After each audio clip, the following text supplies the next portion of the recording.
यानी कि 12 की रात्रि और 13 की प्रातः सुबह 1 बजे बंदरिया वाले बालाजी ईल पुलिया के पास गंगापुर सिटी में एक छात्र पिंटू मीणा जो 27 साल की उम्र है और जो यहाँ कोचिंग ले रहा था, वो अपने कमरे में पढ़ रहा था। तो बाहर उसने कोई शोरगुल सुना, उस पर जाकर देखा तो 4-5 लड़के बाहर हल्ला गुल्ला कर रहे थे, जिस पर उसने जाकर उसको मना किया कि भी यहाँ तुम क्यों शोर कर रहे हो, जिस पर उन लड़कों से उसका झगड़ा हुआ और झगड़ा होने के बाद वो लड़कों ने उसको पीटना शुरू किया। तो वो दौड़कर अपने कमरे में गया, कमरे में लड़के पीछे पीछे उसके घुस गए और घुसकर उसके ऊपर ताबड़तोड़ चाकुओं से वार किए।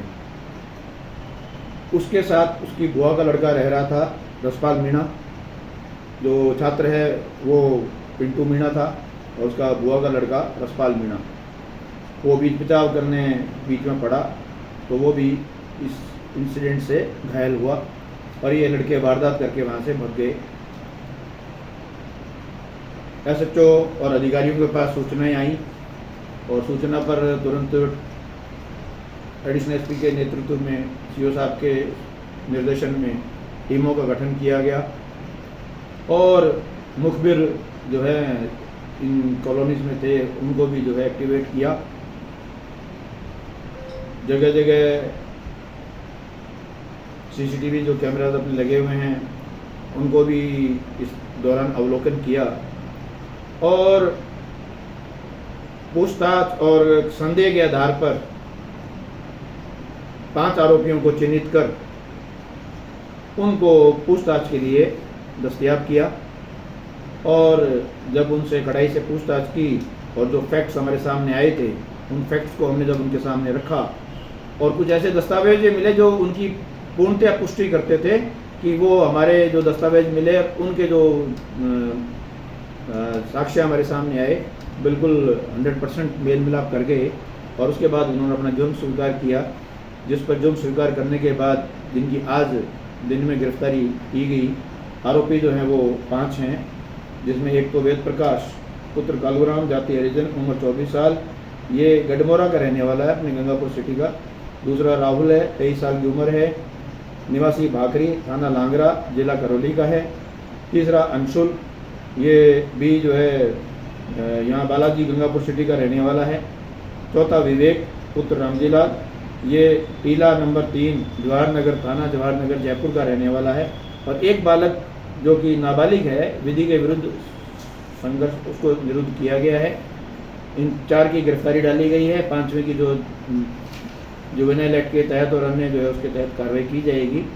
और इस टीम में जो हमारे जो खास भूमिका जिनकी रही, हालांकि deputy SP CO city, SHO Shiv Lahari और एसएचओ उदय मोर तो थे ही, लेकिन इनके साथ विशेष भूमिका जो है Jagdish Prasad ASI, Hanuman Prasad ASI, Jitendra Singh head constable, Khan Singh head constable, Rajesh Khanna head constable, Vijay Singh constable, Satyabhan constable, Vishwanath Pratap Singh constable, Akhilesh constable, Ram Avtar constable, Rajaram constable, Virendra Sharma चालक, गोविंद सिंह कांस्टेबल और गजेंद्र सिंह कांस्टेबल, इन सबको जो है मैंने इस मामले को ऊपर तक बताया। और ऊपर जब उन्होंने देखा भी, उनको अधिकारियों को पता लगा कि मुलजिम दस्तयाब हो गए हैं संदेह के आधार पर और आगे पूछताछ चल रही है, तो उन्होंने उच्च अधिकारियों ने कहा भी जिन्होंने अच्छा काम किया उनको रिवार्ड भी दिया जाए।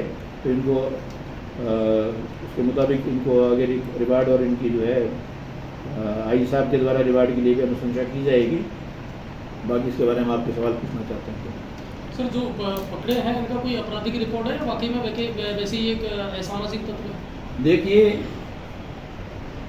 अभी आपराधिक रिकॉर्ड तो इनका खंगाल रहे हैं और जो उम्र के हिसाब से बहुत ज़्यादा इनकी उम्र नहीं है, लेकिन कहीं ना कहीं रात के वक्त घूम रहे हैं, दारू पी के जा रहे हैं, तो कहीं ना कहीं इनका जो पीछे का आसपास के मोहल्लों से, इनके घर के पड़ोस से इनके बारे में, इनके चाल चलन के बारे में पता किया जाएगा और रिकॉर्ड भी हम देख रहे हैं।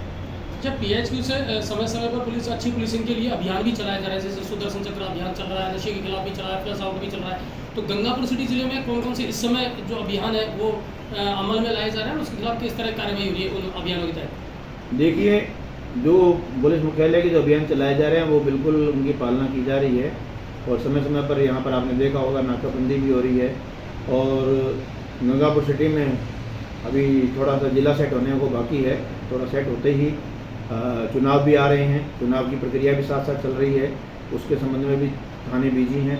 लेकिन जो गंगापुर सिटी के लिए, आसपास के इलाकों के लिए मुख्य है, यहाँ पर लड़के कोचिंग बहुत करते हैं, एक उनका प्रॉपर आइडेंटिफिकेशन और प्रॉपर उनका जो है वेरिफिकेशन हो, और जहाँ कहाँ रह रहे हैं उनके जो जहाँ पीजी में रह रहे हैं उनके द्वारा उनका चिन्हीकरण और उनका सर्टिफिकेशन, और जो शहरों में होता है जैसे अमूमन किराएदार हैं उनका वेरिफिकेशन, और यदि कोई बच्चे बाहर नौकरी कर रहे हैं, बुजुर्ग अकेले रह रहे हैं तो उनका भी जो है चिन्हीकरण करके उनको संबल योजना के तहत उनको लिया जाएगा।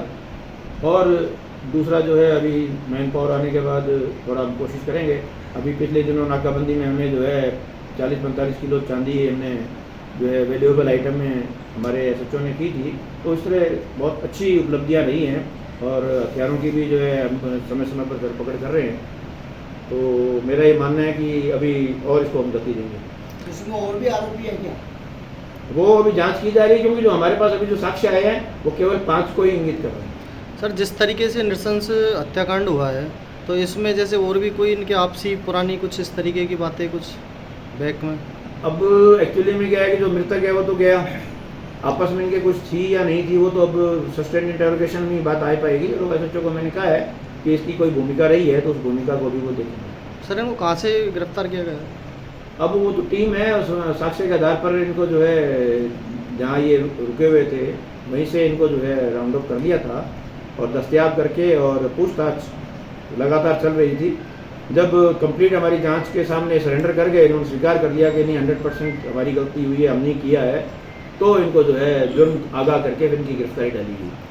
सर, उदयपुर मोड़ पुलिस की एक सराहनीय भी भूमिका रही। अभी शीतला कॉलोनी में फायरिंग हुई थी, तुरंत अपराधी पकड़े गए जो फायरिंग के आरोपी। तत्परता हमारा पहला लक्ष्य है कि एसएचओ को अधिकारियों को यही कहा हुआ है कि कोई भी सूचना छोटी बड़ी नहीं होती, यदि सूचना मिलती है तो त्वरित